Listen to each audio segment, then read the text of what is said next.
And therefore, China's only offense is that it threatens American dominance.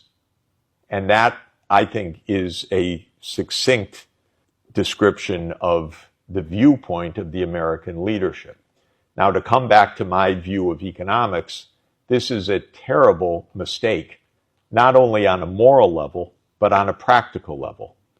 The United States has 4% of the world population, 335 million people. How could 4% of the world dominate the world? It's not possible, except if all the rest of the world were to remain poor, unsuccessful, backward, and so forth.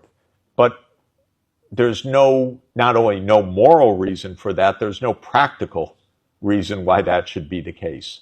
So I long believed that poorer countries can grow faster and catch up. And China, of course, is the greatest success story in history of that.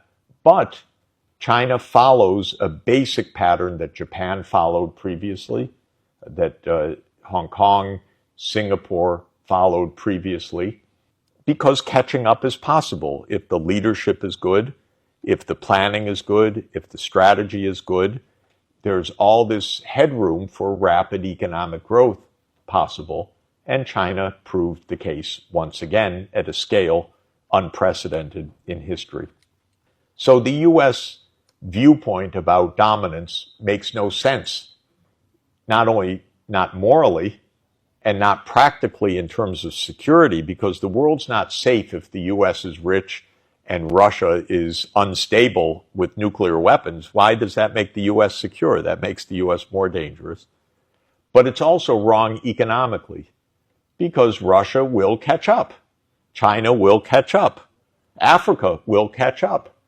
And the United States will find out that being 4% of the world population is just 4%.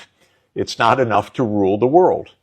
The U.S. will have to learn to be cooperative, and will have to learn that statecraft is more than overthrowing governments.